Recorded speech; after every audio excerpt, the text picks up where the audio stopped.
WhatsApp everyone, welcome back to the channel. तो guys अब हम करने जा रहे हैं आखिरी चैप्टर हमारा डिसोल्यूशन ऑफ पार्टनरशिप फर्म।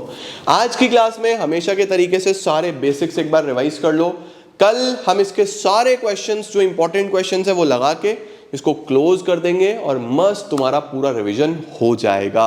उसके बाद फिर बहुत कुछ करना है और लाइव मैराथन भी आ रहे हैं, पता है ना। वीडियो देख लिया ना? नहीं देखा तो आज 5:45 पे एक वीडियो आया, वो जरूर देखना, ठीक है। चलिए जल्दी से लेट्स बिगिन।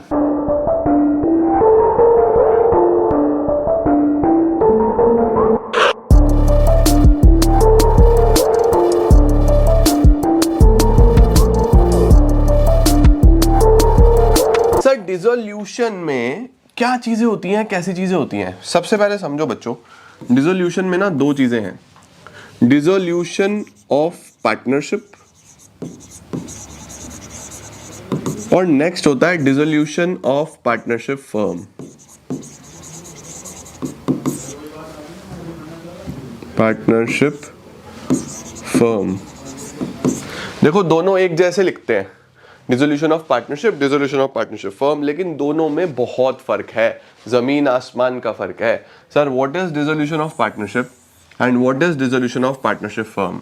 बच्चों डिसोल्यूशन ऑफ पार्टनरशिप का मतलब है कि पुराना पार्टनरशिप खत्म हो गया और नया पार्टनरशिप एग्जिस्टेंस में आ गया। इसका मतलब है कि जो तुम्हारा पुराना वाला पार्टनरशिप है वो खत्म, ओल्ड एग्रीमेंट खत्म, ये खत्म और नया एग्रीमेंट बन जाएगा। सर ये तो चेंज इन पीएसआर में भी होता है, एडमिशन में भी होता है, रिटायरमेंट में भी होता है। यस, जब भी पुराना एग्रीमेंट खत्म होगा नया एग्रीमेंट बनेगा, इसको डिसोल्यूशन ऑफ पार्टनरशिप बोलते हैं कि भैया पुरानी पार्टनरशिप खत्म, नई पार्टनरशिप चालू। अभी हमने क्या पढ़ना है? हमें पढ़ना है ये dissolution of partnership firm. Dissolution of partnership firm का मतलब होता है कि गाइस फर्म ही बंद हो गई है, फर्म ही बंद हो गई है। तो सर अगर फर्म बंद हो गई है तो फिर हमारे पास फर्म में बहुत सारे एसेट्स भी होंगे, बहुत सारी लाइबिलिटीज भी होंगी। आप अभी पढ़ के आए हो, पूरी की पूरी बैलेंस शीट होती थी, बहुत सारे एसेट्स होते थे, बहुत सारी लाइबिलिटीज होती थी। तो सर अगर फर्म बंद हो गई है तो अब हम क्या करेंगे? हम करेंगे बेटा यहाँ पे एसेट्स को सेल, सारे assets to be sold, assets को बेच देंगे। सर सारे एसेट्स बेच देंगे? यस, हर एसेट बिकेगा, जितने भी एसेट्स तुम्हें दिखाई देते हैं सारे एसेट्स बिकेंगे। सर लाइबिलिटी जो है, लाइबिलिटीज को सारी की सारी पे करेंगे, लाइबिलिटीज टू बी पेड, सारी लाइबिलिटीज का पेमेंट करेंगे। सर जो रिजर्व्स वगैरह होंगे उसका क्या करना है? लाइबिलिटी में रिजर्व्स भी तो होते हैं, रिजर्व्स का क्या करना है? Reserves to be distributed. Reserves distribute हो जाएंगे कहां पे? कैपिटल अकाउंट में। ये सारा का सारा काम कैपिटल अकाउंट में हो जाएगा और फर्म हमारी हो जाएगी बंद। जिसने जितना इतना पैसा लगाया हुआ है वो अपना अपना पैसा लेके घर जाएगा। उसको क्या बोलते हैं? Capitals to be settled. तो हमारी बैलेंस शीट में मेनली चार चीजें होती थी, एसेट्स, लाइबिलिटीज, लाइबिलिटीज में कैपिटल्स, रिजर्व्स, है ना। तो जब आपकी बैलेंस शीट होती है, देखो मैं यहाँ पे आपको एक छोटा सा बैलेंस शीट भी बना के दिखाता हूँ। आपकी ये बैलेंस शीट होती थी, है ना। इस बैलेंस शीट में यहाँ पे सारे एसेट्स होते थे। इधर क्या क्या होता था? इधर पार्टनर की कैपिटल होती थी, पार्टनर ने अगर कोई रिजर्व्स बनाए हुए हैं तो वो रिजर्व्स होते थे, और फिर आउटसाइड लाइबिलिटीज होती थी। पूरा लिख देता हूँ, आउटसाइड लाइबिलिटीज। आउटसाइड लाइबिलिटीज का मतलब आपका लोन हो गया, क्रेडिटर्स हो गया। तो देखो ये चार चीजें ही बैलेंस शीट में होती हैं। इधर एसेट्स होते हैं, इधर ये तीन चीजें होती हैं। तो इन सब के बारे में मैंने आपको चीजें बताई। क्या सर?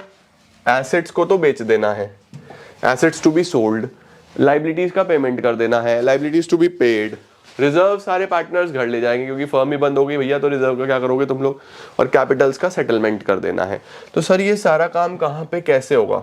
देखो ये काम करने के लिए हम एक नया अकाउंट बनाएंगे जिसको बोलते हैं रियलाइजेशन अकाउंट। इसको क्या बोला जाता है? Realisation account. इसका मतलब रियलाइजेशन अकाउंट एक वो अकाउंट है जिसमें सारे के सारे एसेट्स बिकेंगे और सारी की सारी लाइबिलिटीज का पेमेंट होगा। ये एग्जाम में आने के हाई चांसेस हैं, तो इसको बड़े ध्यान से पढ़ेंगे बच्चों, ओके। उसके बाद सर रिजर्व्स को जो बांटना है ये सब कहाँ बटेगा, ये बटेगा बच्चों कैपिटल अकाउंट में। ये कहाँ पे बटेगा, कैपिटल अकाउंट में। तो रियलाइजेशन अकाउंट बनेगा, कैपिटल अकाउंट बनेगा। सर कैपिटल का फाइनल सेटलमेंट कहाँ पे होगा, ये होगा बैंक अकाउंट में।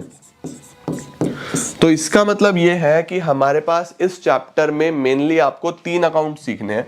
3 अकाउंट कौन कौन से हैं बच्चों, एक है रियलाइजेशन अकाउंट, एक है पार्टनर का कैपिटल अकाउंट, एक है bank account. Sir balance sheet नहीं बनेगी, कौन सी बैलेंस शीट, जब फर्म ही खत्म हो गई तो भैया बैलेंस शीट कैसी, जब फर्म ही नहीं बची तो बैलेंस शीट कौन सी भाई, सारे एसेट्स बेच दिए, सारी लायबिलिटीज का पेमेंट कर दिया, कोई बैलेंस शीट नहीं होती।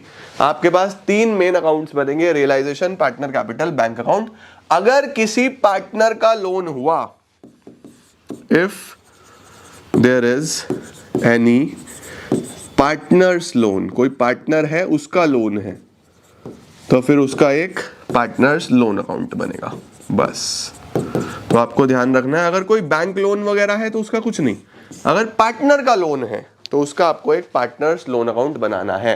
तो इस चैप्टर में आपको मेनली कितने अकाउंट्स बनाने सीखते हैं, realisation account, partners capital account जो को आपको ऑलरेडी आता है, बैंक अकाउंट और पार्टनर्स लोन अकाउंट। ये 4 अकाउंट तुमने सीखे और तुम्हारा काम हो जाएगा। ठीक है, आओ सबसे इंपॉर्टेंट चीज कराता हूं तुम्हें, सबसे पहले रियलाइजेशन अकाउंट। सबसे पहले बच्चों पूरी पेज पे बना लेना इसको, ठीक है। हम बनाएंगे रियलाइजेशन अकाउंट। अब सर रियलाइजेशन अकाउंट का पर्पस क्या है, मैंने अभी पीछे लिखवाया आपको। इस अकाउंट में सारे एसेट्स बिकेंगे और सारी लायबिलिटीज का पेमेंट होगा, ठीक है। तो सर ये अकाउंट में क्या क्या आता है बच्चों, ये जो अकाउंट है ना ये 3 स्टेप में बनता है। ओके अब ये कहीं किताब में नहीं लिखा, ये मेरा पढ़ाने का तरीका है, मैं इस तरीके से पढ़ाता हूं। तो ये अकाउंट कितने स्टेप्स में बनता है, 3 स्टेप्स में बनता है। ओके तो रियलाइजेशन अकाउंट में आप सबसे पहले क्या करोगे, आप सबसे पहले सारे एसेट्स और लायबिलिटीज को ब्रॉट डाउन करोगे। अब देखो सपोज करो कि ये आपकी बैलेंस शीट है, ये आपकी बैलेंस शीट है, इधर सारे एसेट्स होते हैं, इधर सारी लायबिलिटीज होती हैं। तो अब ध्यान रखना बच्चों, लायबिलिटीज ये डेबिट साइड, ये क्रेडिट साइड। क्रेडिट साइड को राइट साइड बोलते हैं और डेबिट साइड को लेफ्ट साइड बोलते हैं। अब ध्यान रखना जो भी लेफ्ट में है वो राइट में जाएगा, जो भी राइट में है वो लेफ्ट में जाएगा। उल्टी साइड तो ब्रॉट डाउन होता है ना।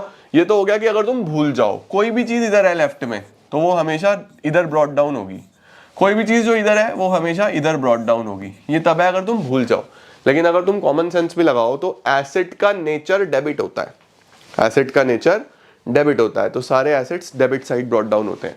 लायबिलिटी का नेचर क्रेडिट होता है ना, शुरू से क्लास 11 से सीखते आ रहे हो, सारी लायबिलिटीज क्रेडिट साइड होती हैं। तो आप क्या करोगे, सबसे पहले यहाँ पे सारे एसेट्स का बैलेंस ब्रॉट डाउन करोगे। To balance brought down all assets. कुछ इंपॉर्टेंट पॉइंट्स हैं। Point number 1, including goodwill.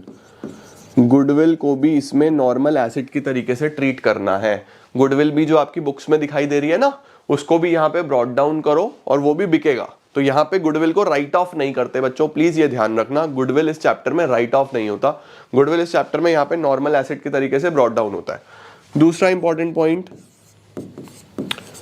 Debtors at gross value. Gross value का मतलब है कि प्रोविजन माइनस नहीं करना, ठीक है। मतलब आपको डेटर की ग्रॉस वैल्यू लेनी है, प्रोविजन से पहले वाली, प्रोविजन को माइनस नहीं करना, नहीं तो गलती हो जाएगी, राइट। तो सबसे पहले आप यहाँ पे सारे बैलेंसेस ब्रॉट डाउन कर दोगे, ठीक है। उसके बाद तुम यहाँ पे सारी लायबिलिटीज ब्रॉट डाउन करोगे। By balance brought down all liabilities, सारी लायबिलिटीज जिसमें कि प्रोविजन फॉर डाउटफुल डेट्स भी आएगा, क्योंकि आपने डेटर को ग्रॉस वैल्यू पे लिया था ना, यहाँ पे डेटर को ग्रॉस वैल्यू पे लिया था, तो प्रोविजन फॉर डाउटफुल डेट्स आप यहाँ पे ब्रॉट डाउन करोगे, ठीक है सर। उसके अलावा एम्प्लॉइज प्रोविडेंट फंड। बच्चे एम्प्लॉइज प्रोविडेंट फंड को कई बार सोचते हैं कि बांटना है या नहीं बांटना है। बेटा एम्प्लॉइज का पैसा है, आपकी नॉर्मल लायबिलिटी है, ओके। एम्प्लॉइज प्रोविडेंट फंड हो गया, प्रोविजन फॉर डाउटफुल डेट्स हो गया, बैंक ओवरड्राफ्ट। कई बार बच्चे बैंक ओवरड्राफ्ट में भी गलती करते हैं, बैंक ओवरड्राफ्ट को भी यहीं ब्रॉट डाउन करना है, राइट। तो सबसे पहला स्टेप क्या होता है, सबसे पहला स्टेप होता है एसेट्स और लायबिलिटीज को ब्रॉट डाउन करने ला। हमने कर लिया, देखो ये फर्स्ट स्टेप खत्म हो गया, इसको ध्यान रखना। सही हो गया। इतना भी तुम लोग कर लेते हो ना, तुम्हें नंबर मिलने शुरू हो जाते हैं। तो यहाँ पे जितने भी एसेट्स थे सब यहाँ ले आओ, लाइबिलिटीज सारी यहाँ ले आओ, रिजर्व को छोड़ के, रिजर्व बटेंगे, कैपिटल कैपिटल अकाउंट में जाएंगे, ठीक है। अच्छा सर ठीक है। अब दूसरा स्टेप क्या है? दूसरा स्टेप है बच्चों, ये जितने भी एसेट्स हैं आपके पास, ये जो एसेट्स हैं, इन एसेट्स को बेचना। तो जब ये एसेट्स बिकते हैं तो पैसा आएगा, फायदा होगा, फायदा होगा तो क्रेडिट साइड में। तो क्रेडिट साइड में यहां पे लिखा जाता है बाय बैंक अकाउंट। ये क्या है? एसेट्स सोल्ड, एसेट्स बिक गए। लो जी, बैंक अकाउंट में आ गए बच्चों एसेट सोल्ड, एसेट बिक गए तो इस साइड आ जाता है। अगर एसेट कोई पार्टनर ले गया,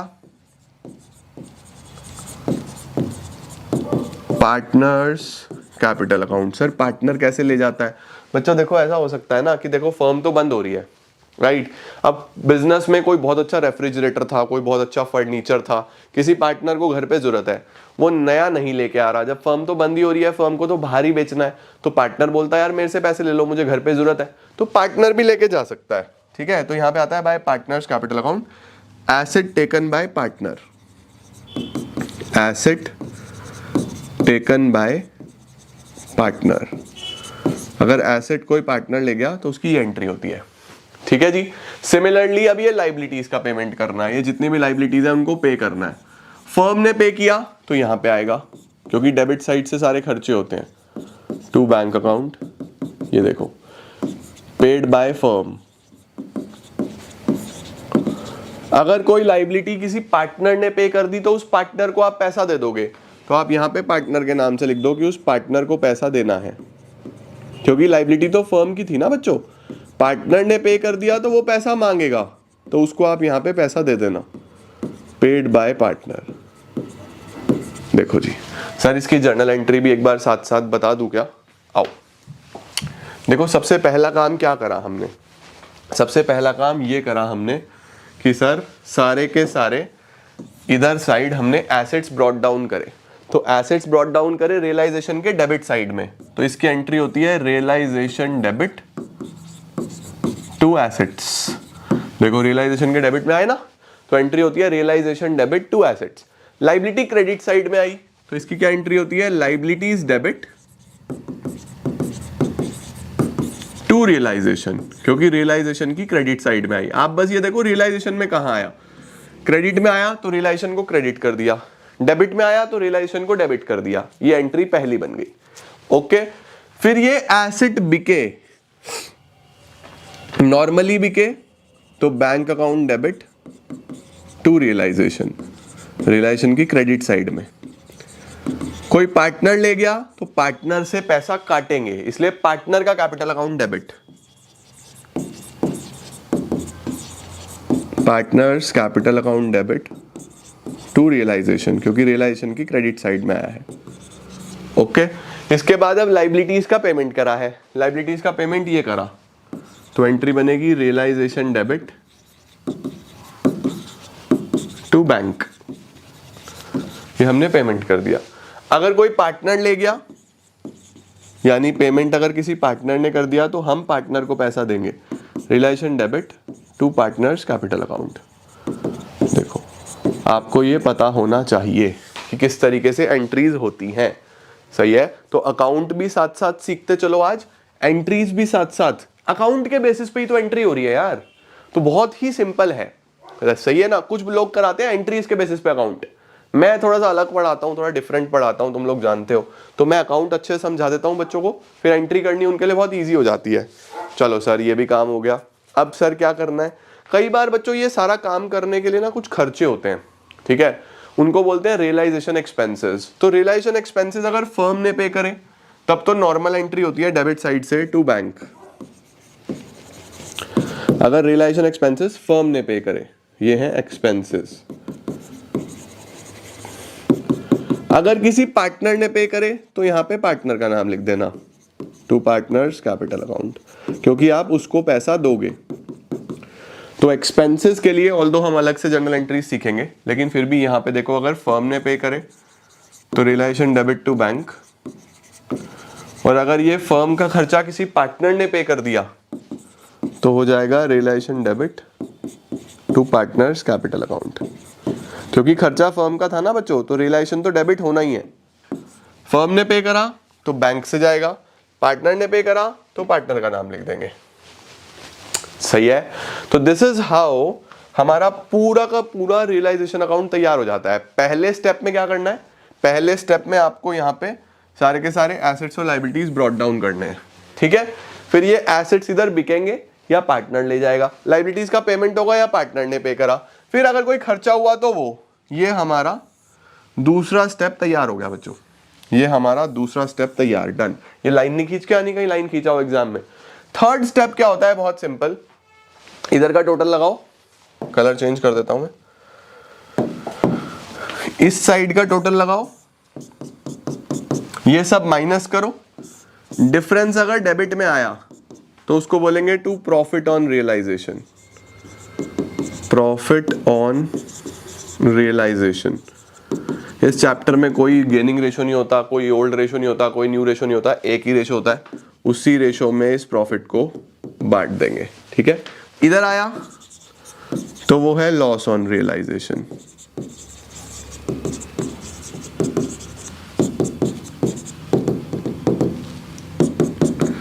वो एक ही रेशो में हम लोग बांट देंगे। तो सर प्रॉफिट की क्या जर्नल एंट्री बनेगी, प्रॉफिट देखो कौन सी साइड आया, रियलाइजेशन के डेबिट साइड में आया, तो एंट्री बनेगी realisation debit to partners capital account.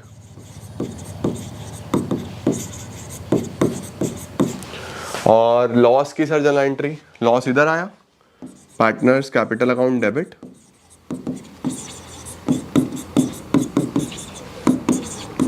To realisation. देखो तो मैंने क्या करा, आप लोगों को पूरा रियलाइजेशन अकाउंट सिखा दिया, उसके साथ साथ सारी एंट्रीज भी सिखा दी। तो आपके लिए बहुत ही इजी, बहुत ही इफेक्टिव और बहुत ही शानदार वीडियो बनेगा ये। तुम इसको एग्जाम से पहले भी देख के जाओगे ना, तो एक ही वीडियो में सारा का सारा कॉन्सेप्ट तुम्हारा तैयार हो जाएगा बच्चों। इतना पावरफुल वीडियो है ये। डन सर, समझ गए सर, ठीक है जी, ये क्लियर हो गया बेटा, बढ़िया तरीके से। आओ सर, ये सॉर्टेड है। अब देखो, ये हो गया, ये हो गया, ये हो गया, रियलाइजेशन अकाउंट बन गया। अब इसमें हमें कंफ्यूजन कहां पे आता है, या हमें क्या चीज अच्छे से सीखनी है, वो है ये वाला पार्ट, ये एक्सपेंसेस वाला पार्ट। ये जो एक्सपेंसेस है ना, इसमें कई बार बच्चा कंफ्यूज होता है कि सर एंट्री अगर फर्म ने पे करे तो क्या होगा, पार्टनर ने पे कर दिए तो क्या होगा। दो चीजें तो आप समझ गए, फर्म ने पे करे तो रिलेशन टू बैंक, पार्टनर ने पे करे तो realisation to partner capital account. एक केस इसमें और आ जाता है, बस मैं आपको वो सिखा दूं। आओ अब हेडिंग डालेंगे रियलाइजेशन एक्सपेंसेस, रियलाइजेशन एक्सपेंसेस। जब मैं बच्चों रियलाइजेशन एक्सपेंसेस की बात करूंगा तो आप रियलाइजेशन एक्सपेंसेस को बांट दो सबसे पहले दो पार्ट्स में। अच्छा, बी का मतलब है बॉर्न बाय, बॉर्न बाय का मतलब किसका खर्चा है, और पी का मतलब है पेड बाय, पी का मतलब है पेड बाय, ठीक है। तो सबसे पहले मैं बोल रहा हूं बॉर्न बाय फर्म, एफ का मतलब है फर्म, पी का मतलब है पार्टनर, फर्म का खर्चा, ठीक है, बॉर्न बाय पार्टनर, पार्टनर का खर्चा। ओके, अब ध्यान देना, paid by firm, paid by partner, paid by firm, paid by partner. देखो realisation expenses borne by, paid by. अब समझो, सबसे पहले लिखा हुआ है बॉर्न बाय फर्म, फर्म का खर्चा है, पेड बाय फर्म, फर्म ने ही पे करा। देखो रियलाइजेशन एक्सपेंसेस अभी आए थे रियलाइजेशन अकाउंट में, फर्म का खर्चा फर्म ने पे करा, तो एंट्री बनती है realisation account debit to bank account. अभी आपने ऊपर देखा रियलाइजेशन के डेबिट में हमने लिखा था टू बैंक, हाँ सर यही करके आए थे हम, यही एंट्री मैंने आपको ऊपर सिखाई अभी, राइट। अब यहां देखो borne by firm, paid by partner, realisation का खर्चा बॉर्न कौन कर रहा है, फर्म, पे कौन कर रहा है, पार्टनर, पार्टनर पे कर रहा है। तो अगर पार्टनर ने दे दिया तो अभी आपने क्या सीखा, realisation account debit to partners capital account. यही सीख क्या है, देखो यही सीखा या नहीं सीखा। अब यहां पे आओ, बॉर्न बाय पार्टनर, इसका मतलब होता है बच्चों कि खर्चा पार्टनर का है। बॉर्न बाय पार्टनर अगर कहीं भी लिखा आ गया तो समझ जाना कि खर्चा किसका है, पार्टनर का। ओके, जूम हो गया था ना। Borne by partner, paid by firm, किसने पे करा, फर्म ने पे किया। अब देखो अगर फर्म ने पे किया तो 2 में तो बैंक अकाउंट आएगा, क्योंकि बैंक अकाउंट किसका होता है, फर्म का। बॉर्न बाय पार्टनर का मतलब होता है कि पार्टनर का खर्चा, तो उससे काट लो, partners capital account debit to bank. Okay, उधर लिखा हुआ है पार्टनर का खर्चा, borne by partner, paid by partner, partner ने ही पे करा। अब पार्टनर का अपना पर्सनल खर्चा पार्टनर ने पे कर दिया तो फर्म को उससे क्या मतलब है, नो एंट्री। इस चीज की बच्चों कोई भी एंट्री नहीं होती। तो ये 2 एंट्री तो आपने अभी सीख ही ली थी रिलेशन अकाउंट में, ये नहीं थी तो ये भी मैंने आपको बता दी। यहां पे ध्यान रखना, अगर पार्टनर का खर्चा पार्टनर ने पे किया तो कोई एंट्री नहीं होती। ऑलराइट, ये होते हैं बच्चों हमारे पास रियलाइजेशन एक्सपेंसेस। डन सर, समझ गए, समझ गए सर। इसके बाद आता है बच्चों हमारे पास treatment of investment fluctuation reserve. Investment fluctuation reserve का थोड़ा सा डिफरेंट ट्रीटमेंट होता है यहां पे, ये आपको याद रखना है, प्लीज इसको भूलना मत। बहुत सिंपल है, इन्वेस्टमेंट फ्लक्चुएशन रिजर्व का क्या ट्रीटमेंट है, if there is no investment, अगर क्वेश्चन में इन्वेस्टमेंट नहीं है, बस IFR है, okay, if investment is given, sir क्या करा जाएगा। अगर इन्वेस्टमेंट नहीं है बच्चों तो आपका फ्लक्चुएशन रिजर्व कहीं भी यूटिलाइज नहीं होने वाला, कुछ नहीं होने वाला, नॉर्मली डिस्ट्रीब्यूट कर दो, जस्ट डिस्ट्रीब्यूट। अगर इन्वेस्टमेंट नहीं है तो नॉर्मली डिस्ट्रीब्यूट कर दो जैसे आप बाकी रिजर्व्स डिस्ट्रीब्यूट करते हो। तो एंट्री बनेगी IFR debit to partners capital account, ठीक है। और अगर इन्वेस्टमेंट है तो फिर इसको रियलाइजेशन में ट्रांसफर कर दो, ट्रांसफर टू रियलाइजेशन अकाउंट। इसको फिर एक नॉर्मल लाइबिलिटी की तरीके से ब्रॉट डाउन कर देना as normal liability and forget. Realisation में ट्रांसफर करके भूल जाओ बस। सर रियलाइजेशन में ट्रांसफर करने की entry IFR debit to realisation. Realisation की क्रेडिट साइड में ब्रॉट डाउन करके छोड़ दो बच्चों।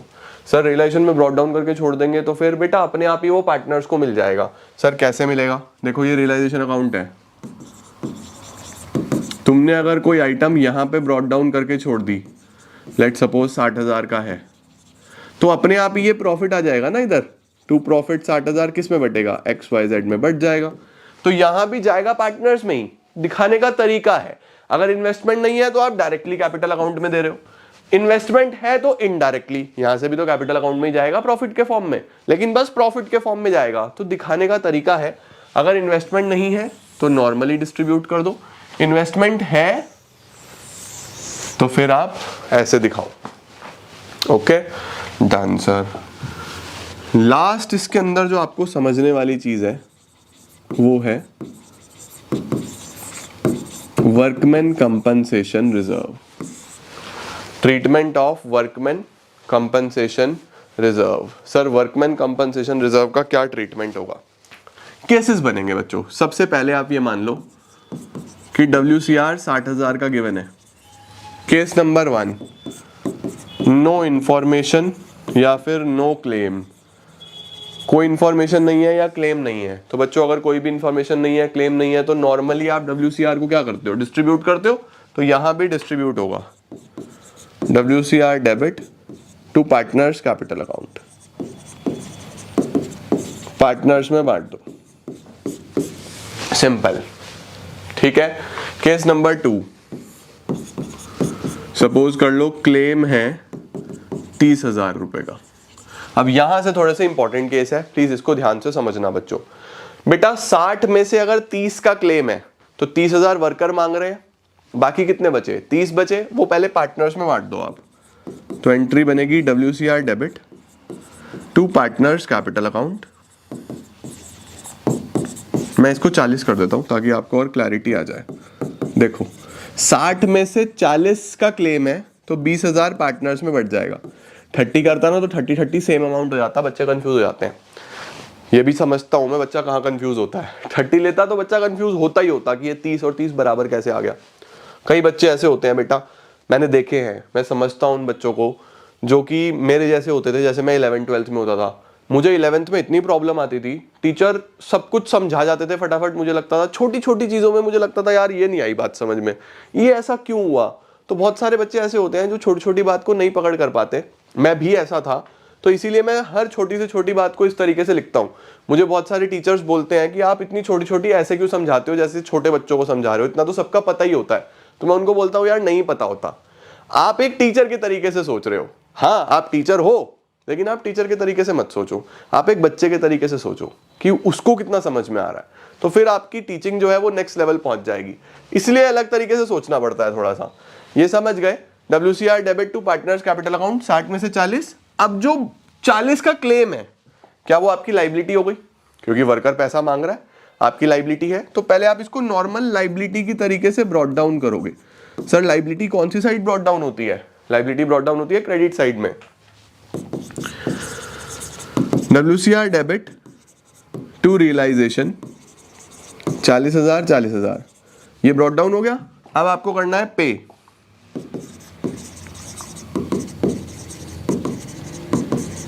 रियलाइजेशन डेबिट टू बैंक, ये हमने पे कर दिया 40,000 40,000। देखो जी, ठीक है, इस तरीके से आपको चीजें लिखनी होती हैं। WCR debit to partners capital account, एक तो ये चीज इधर आ गई जो कि बच गया था, ठीक है। फिर ये लाइबिलिटी हो गई जो क्लेम करा। क्लेम को ध्यान रखना, क्लेम को इधर ब्रॉट डाउन करना है, फिर पे करना है बेटा। अब नेक्स्ट केस पे चलते हैं। तीसरा केस क्या है सर? केस नंबर 3, क्लेम मान लो 60,000 रुपीज का, जितना रिजर्व था उतना क्लेम। देखो 60 का ही रिजर्व था, 60 का ही क्लेम है, तो पार्टनर घर तो कुछ भी नहीं लेके जाएंगे, सारी की सारी लाइबिलिटी है। WCR debit to realisation, realisation में ब्रॉट डाउन कर दो पूरा का पूरा 60,000 60,000, और इसको फिर पे कर दो। Realisation account debit to bank 60,000 60,000, ठीक हो गया जी, सही है। इसके बाद बेटा जी हमें क्या करना है? Fourth case, case number 4, claim ज्यादा का। रिजर्व 60 था, क्लेम 90 है। सर अब क्या करेंगे? रिजर्व 60 था, क्लेम 90 है, अब क्या करें? देखो जी, आपको क्या करना होगा, सबसे पहले तो रियलाइजेशन की क्रेडिट में लाइबिलिटी उतनी ही जा सकती है जितनी आपके बैलेंस शीट में है। बैलेंस शीट में तो 60,000 का रिजर्व था ना, तो लाइबिलिटी मैक्सिमम 60 ही जा सकती है। तो टू रियलाइजेशन 60,000 60,000, बट आपको पे कितना करना पड़ेगा? पे पूरा करना पड़ेगा, पे होगा पूरा। Realisation debit to bank 90 90। तो यहां से मुझे एक चीज समझ में आई जो मुझे याद रखना है। क्या याद रखना है? The amount to be transferred to realisation can never be more than as shown in balance sheet. जो आपकी बैलेंस शीट में अमाउंट है ना, उससे ज्यादा कभी ट्रांसफर नहीं हो सकता रियलाइजेशन में। मेरी बैलेंस शीट में 60,000 का WCR था, तो ट्रांसफर मैक्सिमम 60 ही हो सकता है। पे फिर आप चाहे कम करो चाहे ज्यादा करो, वो एक डिफरेंट पॉइंट है। ट्रांसफर जो होगा वो मैक्सिमम उतना होगा जितना आपकी बैलेंस शीट में दिया है। ओके, लास्ट केस एक और होता है, केस नंबर 5। केस नंबर 5 क्या होता है? यहां मानो कि नो WCR, कोई WCR नहीं था, क्लेम आ गया 20,000 रुपए का, तो एक तरीके की अनरिकॉर्डेड लाइबिलिटी आ गई। ऐसा हो जाता है, कोई अनरिकॉर्डेड एसेट बिक गया तो रियलाइजेशन के क्रेडिट में आ जाता है, अनरिकॉर्डेड लायबिलिटी को पे करना है तो रियलाइजेशन के डेबिट से पे करोगे। तो वही बात हो गई, कोई भी रिजर्व नहीं है, सीधा सीधा क्लेम है 20,000 रुपए का। तो बच्चों क्लेम को आपको सीधा पे करना है, क्या करोगे, realisation debit to bank account. आज मैं जितनी भी चीजें करा रहा हूं इनको अपने पास लिख के रखना, एक एक चीज समझना, एक एक पॉइंट लर्न करने की कोशिश करना। देखो हमें मेमोराइज भी करना पड़ता है, सिर्फ अंडरस्टैंडिंग से कुछ नहीं होगा। लोग बोलते हैं बस समझ लो हो जाएगा, नहीं, कॉम्बिनेशन चाहिए भाई। वहां तक एग्जाम में याद कैसे रखोगे कहां पे क्या चीज है, तो प्रैक्टिस चाहिए, मेमोराइजेशन चाहिए, लर्न करना पड़ेगा, सिर्फ समझने से कुछ नहीं होगा। हमारा जो एग्जामिनेशन फॉर्म है या जो एग्जामिनेशन स्कीम है वो इस तरीके से डिजाइन करी गई है कि भैया बच्चे को समझ भी आए, बच्चे को याद करना भी आता हो। इसीलिए बोलते हैं बचपन में बादाम खाने के लिए, तो वो कहावत ऐसे ही नहीं बन गई। मेमोरी इज वेरी इंपॉर्टेंट, याद रखना पड़ेगा। अब कुछ नोट्स लिखो बच्चों important. If there is any unrecorded liability and is to be paid, अगर कोई अनरिकॉर्डेड लायबिलिटी है यानी कि जो बैलेंस शीट में नहीं थी, जिसका भी पेमेंट करने को आ गया, तो सीधी सीधी एंट्री करोगे realisation debit to bank.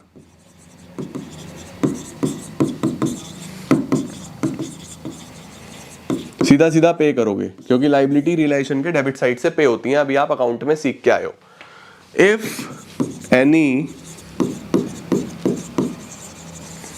Unrecorded asset is sold, अगर बैलेंस शीट में कोई एसेट नहीं था वो बिका है, अगर बैलेंस शीट में कोई एसेट नहीं था और वो बिका है तो आपके पास नॉर्मल पैसा आएगा, स्ट्रेट फॉरवर्ड एंट्री करोगे bank account debit to realisation.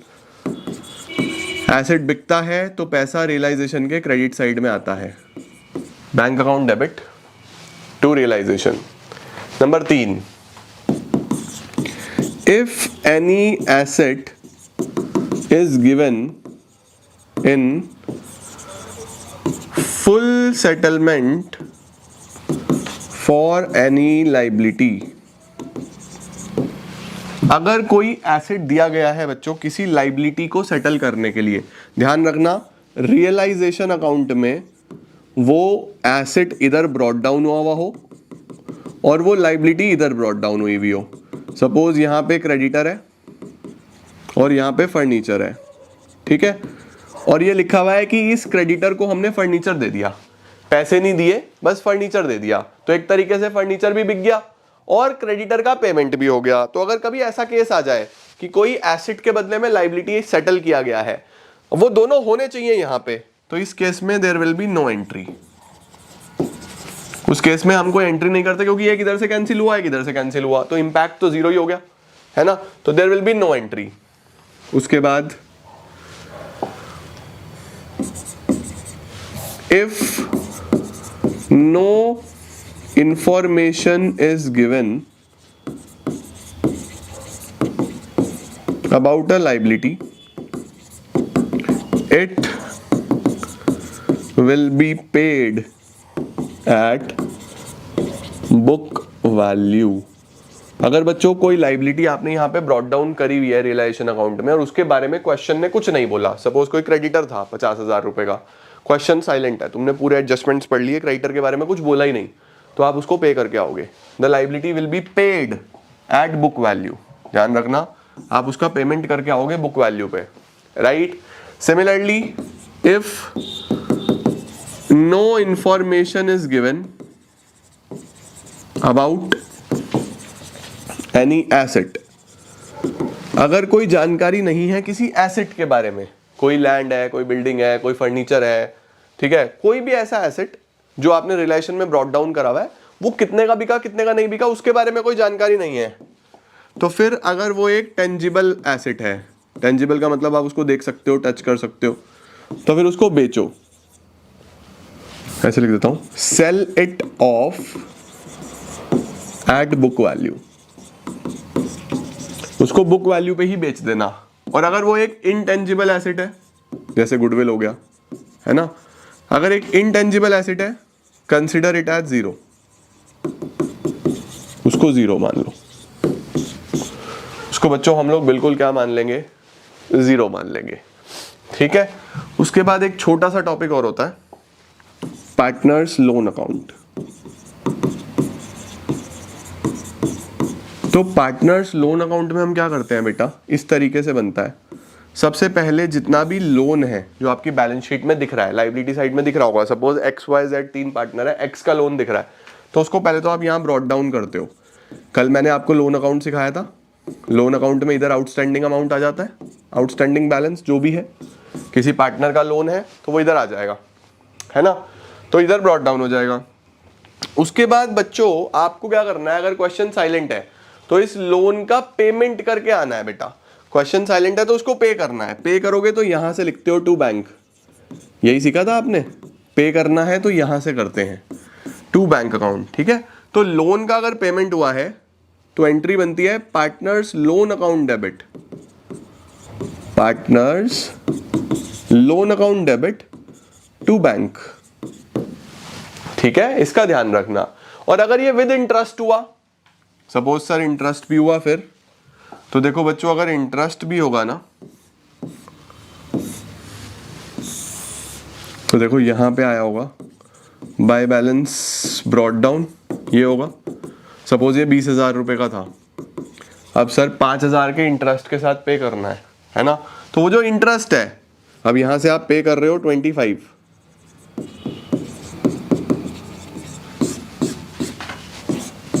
तो सर क्या होगा फिर, तो देखो यहां पे जो इंटरेस्ट है वो लिखा जाएगा रियलाइजेशन के नाम से, क्योंकि वो एक्स्ट्रा खर्चा है, वो एक्स्ट्रा खर्चा है, ठीक है। और ये रियलाइजेशन अकाउंट के डेबिट साइड में जाएगा, कोई भी खर्चा हो रियलाइजेशन के डेबिट में जाता है नहीं जाता है। तो अगर आप विद इंटरेस्ट पे करोगे तो एंट्री बनेगी partners loan account debit, partners loan account debit कितने का था सर, 20,000 का, रियलाइजेशन डेबिट, ये क्या है सर, इंटरेस्ट टू बैंक जो आपने पे किया 25,000, ऐसी एंट्री होती है। अगर नॉर्मली जितने का है उतने का ही पे कर दिया तो रिलेशन टू बैंक, अगर इंटरेस्ट के साथ पे किया तो ऐसा होता है partners loan account debit realisation debit to bank, और ये रिलेशन के डेबिट साइड में भी आ जाएगा 5,000 रुपए का इंटरेस्ट, ओके। तो इस तरीके से बच्चों हम लोग लोन अकाउंट का भी सेटलमेंट करते हैं। तो ये था बेटा हमारे पास सारे के सारे इंपॉर्टेंट पॉइंटर्स, इंपॉर्टेंट एडजस्टमेंट्स जो मैंने आपको लिखवा दी। अब डिसोल्यूशन में आपके पास कुछ भी एडजस्टमेंट नहीं बचा, ठीक है, मतलब एडजस्टमेंट यही थे सारे, मैंने सारे के सारे एडजस्टमेंट आपको कवर कर दिए। स्क्रीनशॉट लेना है ले लो इसका, उसके बाद ये भी देखो आपके पास ये हो गए, स्क्रीनशॉट लेना है ले लो बच्चों। ये मैंने WCR के बारे में आपको बताया, ओके, ये हमने IFR के बारे में पढ़ा, उसके बाद ये हम लोगों ने रिलेशन एक्सपेंसेस के बारे में पढ़ा था, बॉर्न बाय पेड बाय, ये सारी की सारी चीज़ें हमने देख ली थी, सही है ना। Borne by partner, paid by partner, borne by firm, paid by firm, हर तरीके का क्वेश्चन ये हमारे एक्सपेंसेस के बारे में आ जाता है। उससे पहले हम लोगों ने पूरा का पूरा रियलाइजेशन अकाउंट बनाया, ये पूरा रियलाइजेशन अकाउंट हो गया, और ये इसके बेसिक्स थे कि क्यों बनाया जाता है, क्या बनाया जाता है, कौन सी चीज़ कहाँ पे आती है।